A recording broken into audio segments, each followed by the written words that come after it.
The best way to find out if you can trust somebody is to trust them. Ernest Hemingway. This is AMI Audiobook Review. I'm your host, Jacob Shymanski, and you might have noticed that I love getting quotes from Ernest Hemingway for the quote of the day, but that's because his quotes page on Goodreads is full of gems like that one. The best way to find out if you can trust somebody is to trust them. Sometimes you just have to give somebody a chance despite your first impressions, right? And that's relevant to our discussion today because we asked our book club this question. What's your favorite book that sounds like it would be super boring, but is actually incredible once you give it the chance? You could also see this as a call for your favorite unexpected page turners. We have lots of responses to get to, and I'm doing this today with producer Ramya Amuthan. Rams, how's it going? Hello. I love the quote. And yeah, I'm looking forward to the answers. The whole, I judged a book by its cover, but wow, was I wrong? And there's a lot of books like that. It's harder to write a synopsis than it might seem because you don't want to spoil it. But also you want to impart the tone, the vibe, the feel of a book. And that's easier said than done when you only have like 2 paragraphs maximum to do that, right? Yep. I mean, Okay. to be fair, these days synopses are so long. Not a fan. Just like the trailers of TV shows and movies. Like it just goes on and on. By the end, you're like, well, do I really need to read this or watch the show? But yeah, if we're talking about a well done synopsis, yeah. And those synopses, they are so crucial in selling a book because it basically is the trailer of a book, but really difficult to get right. But just like movie trailers, they're kind of cringe sometimes. God, movie trailers are so bad nowadays. Lately, yeah, it's been very bad. Let's not waste any time. We got our first response from Danielle McLaughlin for one of her unexpected page turners. That's right. And this one might surprise you. It did surprise me. Strange as it might seem, Danielle says, I resisted reading Jane Austen's Pride and Prejudice. It seemed from the binding to be too long and dense for what I wanted. However, I picked up the ebook because you can't see the thickness of the pages on a tablet and discovered that it is really funny and delightful. I guess I didn't expect the female characters to have as much agency as they actually have. And like nearly everyone says, highly recommend it. Okay. Have you read Pride and Prejudice? No, I haven't. Have you? No. Okay. Well, I trust Danielle in this because Of course. Danielle, we've been getting to know her very well in the past couple of months that she's been on the show. She is a discerning reader. No. Yep. She's very opinionated. That's a more accurate way of putting it. And so when she says that a book is worth reading, even though it sounds boring, I totally trust her on this. So that's Pride and Prejudice. Not to mention, it's an absolute classic. Like, we should, well, maybe that's why you haven't read it. Have you read any of the classics? I've read a handful of classics. Moby Dick and The Great Gatsby, Catcher in the Rye, Count of Monte Cristo. I've read a handful. Okay, yeah, handful. Quite literally. A literal handful. I think I put that under my shoulder, under my arm. I guess it is kind of under my shoulder, technically, but nobody says it like that. Okay, next one. From Sarah Hillis. That's another one of our regular contributors. They're so reliable. She says, when a friend recommended Bag of Bones by Stephen King for me, I was very unimpressed. The title just seems so boring or obvious or something. I don't even think I read the synopsis. Jeez, wow. Immediately judging it. Then, when I finally decided to trust my friend and actually read the book, I was captivated from the very first page, and it's now one of my favorite King books of all time. Nice. Not only is it a really good haunted house story, but it's also a really interesting study in grief, small-town cruelty and injustice, and the goods and bads of a loving marriage. There are amazing dream sequences as well as a thoroughly well-realized summer setting. And of course, it's scary. Just an amazing book all around. Nice. I like that it went from 0 to 100 for her. Like it's one of her ultimate favorite books of all time. I think with Stephen King, though, this seems to be a relatively average response from people. Like even the most super fans of Stephen King have books that they absolutely love and others that they're just like, meh, not his best work or not my cup of tea, might be more accurate kind of things. It's pretty diverse. Stephen King's writing is quite diverse, actually. Yeah. He's kind of exactly. known for being a horror author, but he has a lot of variety in his writing. Yeah. A bit of a side note: I finished The Shining sort of recently. Oh yeah. Not not a great book. Not a fan. I didn't enjoy it all that much. I thought it was super slow and meandering. His writing style is fun and creative, Hmm. but the whole story just felt like somewhat mundane and strange. I don't know. It just never captivated me. The setting That was was supposed to be amazing. horror. Did not really care about the characters, and it wasn't particularly scary either. See, that's the thing. It's supposed to be horror, so if you didn't find it scary, it's kind of like a meh horror book, right? Yeah, I went in there not knowing what to expect. I thought Sure. it was going to be more suspense than horror. Oh no, it isn't. It isn't. Wait, so is But it meant? it Okay. is it does just have like captivating scenery for horror though and Mm. mystery. There is a bit of suspense and mystery, but yeah. Interesting. I I really liked what's the one with the author that gets kidnapped in a crazed fan's house again? What is that one called again? Misery? Misery. Yes, thank you. I really Okay, liked yeah. Misery. Yeah, Misery's a great one. And you're a big Very fan. different from The Shining. Very. Completely different. But there you go, just showing that he actually has quite a bit of That's right. a variation in his writing styles. Yeah. And you loved Pet Cemetery, right? Pet Sematary is, oh my gosh, amazing. Amazing. So good. The exploration of grief and just the challenges of uh burying kids, burying pets, it is endless, the amount of psychoanalysis you can do with that book, and he was brilliant. I think pretty universally that one is seen as like Yeah. one of his best works, He easily didn't top want to 5. release it. He said that it was one Unbelievable. that he felt he took too far and didn't want to Wow. release. Yeah. Yeah. Jeffrey Rainey also sent us a contribution. You want to read that one? That's right. Okay, he says, I say the most recent unexpected title for me was My Body by Emily Ratajkowski. Did I say her last name right? Yeah. Um, and this is one you're familiar with too, Jacob. So it was actually Jacob who told me about it in the first place. I was on the air talking about baseball books, and we briefly talked about how Jim Bouton left and cried throughout his narration. And he pointed out that Emily did the same. And so that got him curious. It got me to Wait, take a look. just to be clear, by what he means by that is there's a truck that just honked his horn right outside my house. I don't know if you guys heard that. Yeah, we did. Okay. Trying to interrupt me there. No. Just to be clear, when he's saying that the narrator like cried, like literally like on the microphone, like Yeah. during a very During the challenging read. passage, like during the read, like Yeah. they would Did cry they and leave laugh. that in? They left it in, Oh, like purposely. It's wow. really quite shocking to hear. Okay. Okay, Sorry, because he continue. narrated Yes. Emily's book. Mhm. And then he pointed out that Emily did the same, so cried, I guess, during that read. So Mhm. that caused Jeff to take a look. So Jeff says, I had no idea who Emily was, or at least I didn't think I did. I knew about the controversy surrounding the music video Two Blurred Lines, but I didn't care enough about models to follow the story. Not only did I learn about her through the book, but it raised a bunch of thought provoking questions surrounding the idea of modeling for both men and women, but through the eyes of men. One of the overarching themes of the book is while it's flattering and freeing to be able to use my God given body in order to make a living, is that the only way that I can be taken seriously? And paradoxically, it also rubs some people the wrong way. Like, oh, she's just whoring for attention because she has nice TNA, and now she wants us to make believe that she's an intellectual. Furthermore, can I only cash these checks if I'm willing to let men have their way with me sexually? Are we models not entitled to standard workplace practices? Wow, just in that tiny little takeaway from Jeff, I'm thinking this book was deep. Yeah, see, so My Body by Emily Ratajkowski doesn't seem like it would be an amazing book because you're like, oh, it's just a memoir from a famous model, like big Mm-hmm. whoop.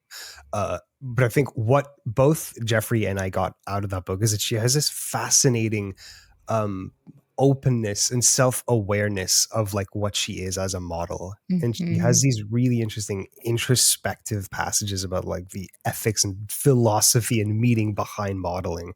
Like, um like what does it mean for her to just use her body to make a living, and the fact that she is like, it's not everybody that gets the opportunity to do that, and like, does that make her feel good? Does that make her feel bad?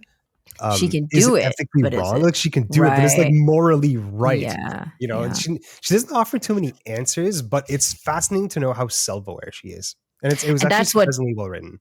that's what's interesting to me, that she's doing Mhm. it, she's in the industry, but she's, writing it this way to like to like I don't know, delve right into the ethics of it while still being first hand experience, right? It's kind of a complicated perspective to do it that way. And then she had a male reading the book, which is interesting as well. She had The narr- a what reading a male reading the book, right? Was it No, a man? no.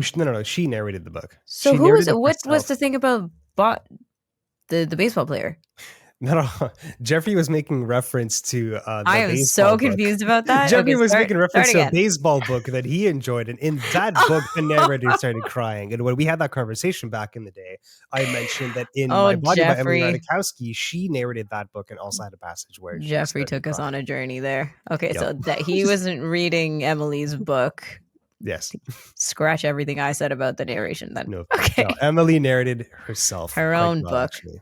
Thanks, Mhm. Emily. Okay. Which is basically like standard practice Yeah. nowadays for Yeah. femme memoirs, at least for famous people, Hmm. who are like public facing in a type of way.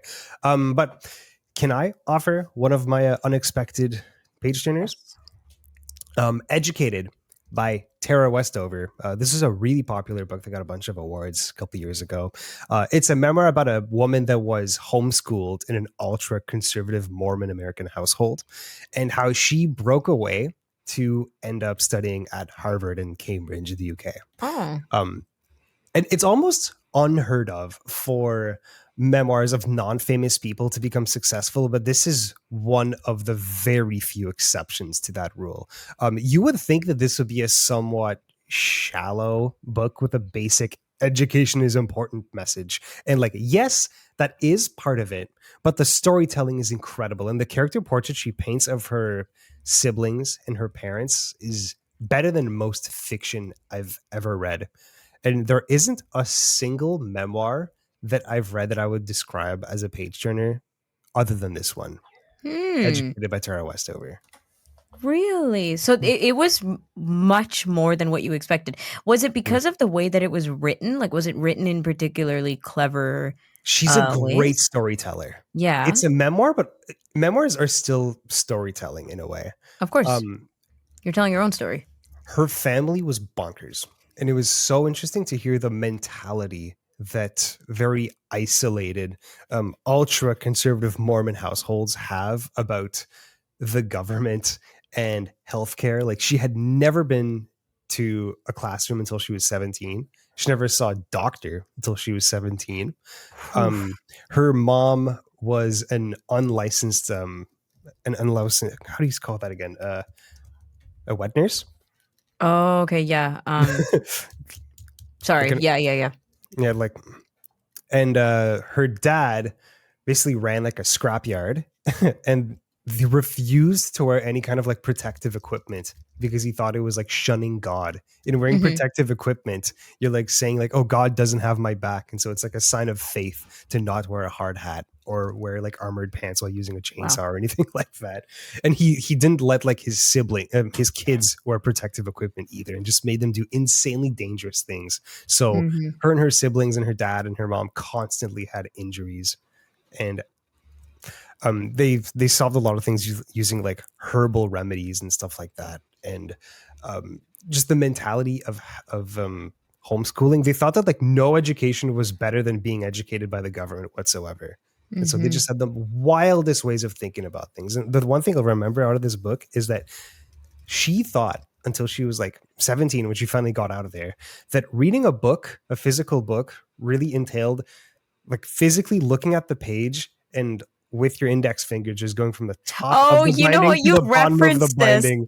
You've Yes. referenced this in the past, I remember. Reading a book is like a physical thing where you don't have to use your eyes to follow the words. Like you just sort of have to Mhm. like gaze at it and like rub it and then turn a page. Just that you would like absorb the knowledge that was in the book. And that's how you actually read a book. That's actually wild though. But it honestly Mhm. goes to show people's Mhm. genuine experiences just missing instruction or understanding of things through life, like something like that. There was a scene. She goes through a story about when she was at Brigham Young University in Salt Lake City. They had a conversation about the Holocaust, and she lifted her hand and asked, "Excuse me, what's the Holocaust?" Uh-huh. Because she had never heard of it. Never heard It's of like, it. what 17-year-old has never heard of the Holocaust? Right. And she's like mortified to think of that moment Yeah. nowadays. Yeah. Bonkers. Just in comparison, not at all on theme with books that sound boring, or you judge based on the synopsis or the title, and then it ended up being awe-inspiring. I'm Glad My Well, Mom Died by even Jeanette just a McCurdy. even just a book about like somebody who was homeschooled and then goes to school, like Yeah, that doesn't sound like a great book to me. I Right? guess, but like you said, it's all in the storytelling. I'm Glad My Mom Died by Jeanette McCurdy is one of those books where like you have no idea. Like I don't think a lot of people had any idea what Jeanette went through, growing up in a very orthodox Amish upbringing, and we knew her as Sam from iCarly and whatever else you knew her as, but that was kind of quite it, unless you knew a little more because of her child acting. But that book just it was like an overflow of information and experience that people go through when you're just absolutely sheltered and living under rocks and being coddled, completely coddled by her mom, to the point where she was an 18-year-old getting scrubbed down for her baths, right? She couldn't even come to terms with being in a real relationship even as she was 25 and like properly living with the guy, because she couldn't. Like, how was she supposed to tell people? And this was while like she was doing iCarly Yeah, like I mean, a lot of this stuff was TV when after shows. she went to LA and her Wow. career kicked off, and she was also the primary breadwinner for her family because her parents were just, didn't have together. So she was taking care of her family financially while still being a kid bathed by her mom. It's just, yeah, it's a lot. It's kind of a subgenre of memoirs of just people who had really Yeah, weird childhoods for and real. just like grew up to like do And something everyone in Disney. significant. Everyone on iCarly. Everyone in iCarly too. Facts. Oh my god. Okay, we have another one here from Morgan Wright. She says, check out Salt, A World History by Mark Kurlinski. An entire 450-page tome on table seasoning. Riveting, says no one ever. Why it rocks. Oh, Jesus. Why it rocks. Kaplansky basically turns the mineral into the main character of a globe-trotting epic. I learned how salt won wars, bankrupted empires, and established global trade routes, and practically carved a path for human civilization. I swear it reads like Game of Thrones. Funny enough, they basically put in this idea of, I know it seems boring, but directly into the marketing for this book. Huh. Just about salt. It makes sense to put I know this sounds boring, but directly into the marketing though. Something like this, how else are you gonna, like, as an average reader, how are you gonna pick it up? You know what it's like? It's like Buckley's. You know, cough syrup. Oh It yeah. tastes awful, but It's it awful, works. but it works. Exactly. It's really No, it boring, but has it's to be like actually fun. It's the same thing. So that's Salt that. by Mark Kurlinski. But honestly, I could take this review and run with it if it wasn't 450 pages. That still feels like way too long for me to digest something like this. Okay. I don't know. I don't know. I was never good with geography and history anyway, so I feel like this is not pleasure reading. Okay. So we have another answer here from Lewis Connor. If you don't like a 450-page book about salt, what about a 400-page book about the pencil? He says Okay. there is an author called Henry Petrosky that wrote amazing books about design, and he's really popular in engineering circles. My wife always found it hilarious that I have a physical copy of his book on my bookshelf because it was a 400-page brick just called The Pencil. She thought I was joking when I told her I had another one called The Toothpick.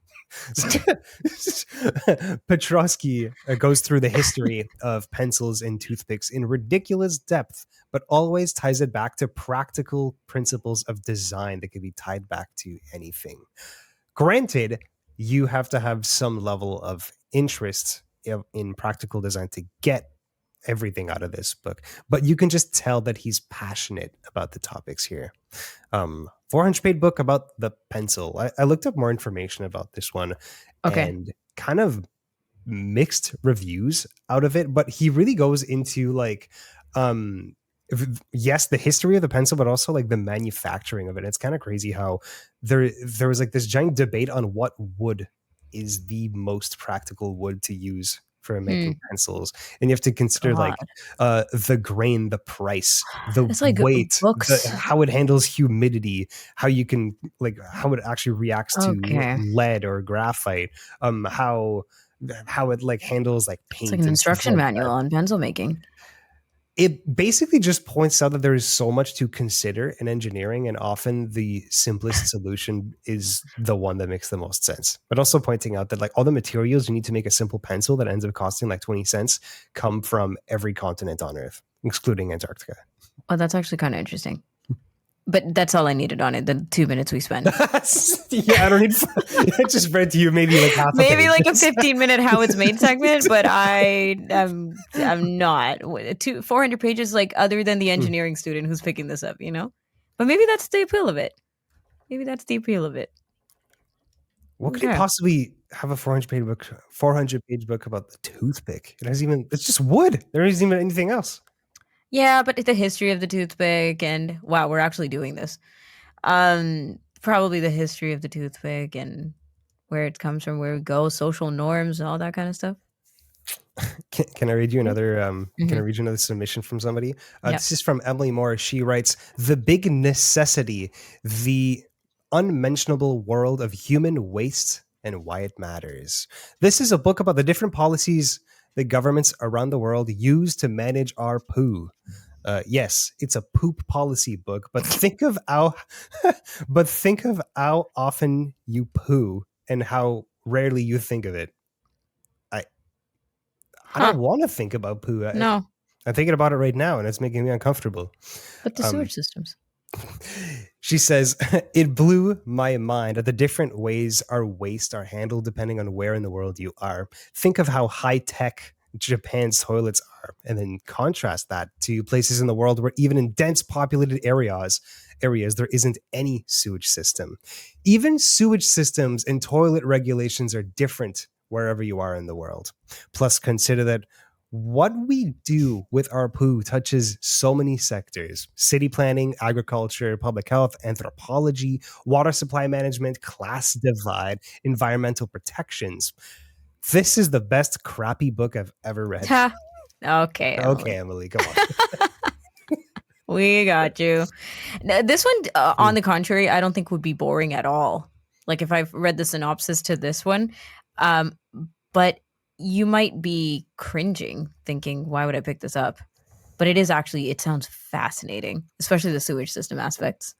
It might not be boring, but there's definitely a sense of like it's kind of embarrassing to read. Yeah, You know, like pass. Yeah. I Am I don't. supposed to I'm review not this? going to put that to my red list on Goodreads. Goodreads. You know. Yeah, yeah, yeah, yeah.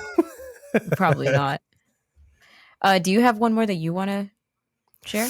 Do I have another one? Yeah, I do actually. I've mentioned this one quite a few times on the show, and it's The Hidden Life of Trees by Peter Wolleben. This one Mhm. absolutely mesmerized me while I was reading it. It's basically a professional forester telling you what he knows about trees and forests.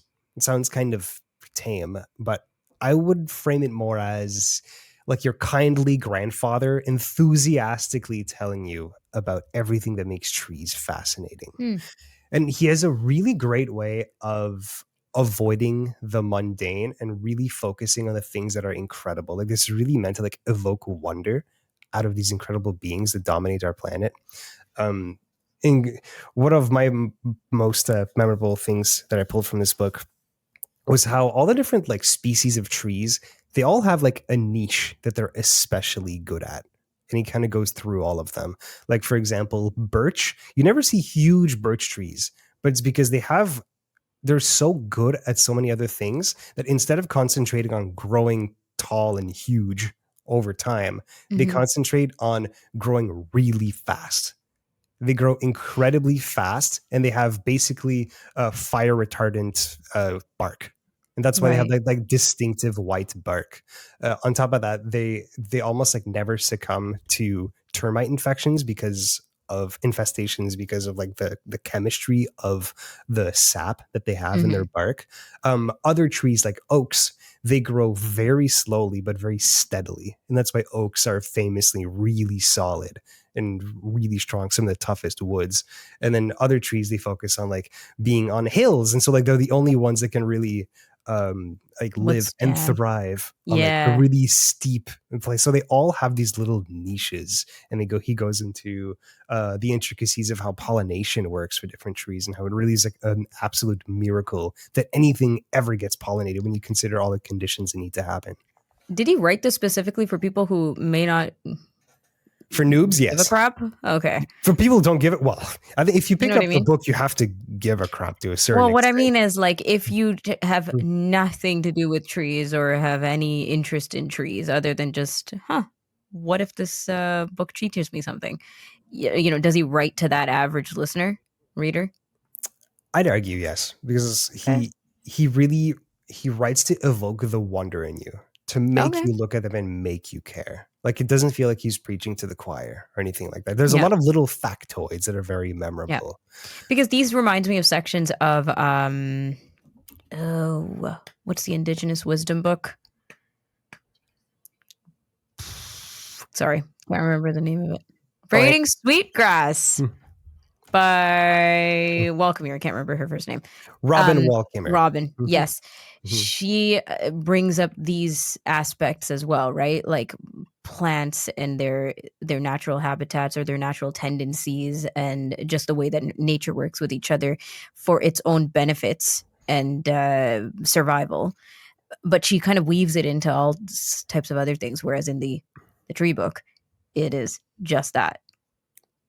Yeah, that's The Hidden Life of Trees by Peter Wolleben. And you make a good point that, like, there's a reason why Robin Walkmere mentions all these concepts of botany and ecology, because it's like within the bigger context of a point she's trying to make. That's right. In The Hidden Life of Trees, Peter Wolleben is basically just saying, like, isn't that neat? Which sounds kind of how long again? How long is a short book. It's a short book. It's less than 8 hours. The audio. That is a short book, Jacob, for trees. There's a lot to know about trees, and you underestimate how important they are and how beautiful they are as creatures. Nobody's underestimating. Cynical. How long this book is. Person. Okay, get out of here. We're all out of time anyways. I hope that gives you guys a great idea of how some books just don't seem like they'll be awesome on the surface, but they're actually absolutely killer. We're going to make sure to leave all of the books that we mentioned today in the description of the YouTube description, as well as the podcast. But Rams, thank you so much for your time. We'll do it again sometime soon. Fun times. That was Ramya Amuthan. She's the producer of this show. And that's all the time we have for today's episode. AMI Audiobook Review airs weekends at 1 p.m. Eastern on AMI Audio and repeats every 6 hours. But you can find the show as a podcast on all your favorite podcast platforms, and that includes YouTube. You can email us your feedback at audiobookraview@ami.ca. Absolutely anything you want to contribute. We love getting to your feedback. And you can also follow us on Instagram at AMI Audiobook Review. That's at AMI Audiobook Review. I'm Jacob Shymanski. You were listening to AMI Audiobook Review. Thanks for listening.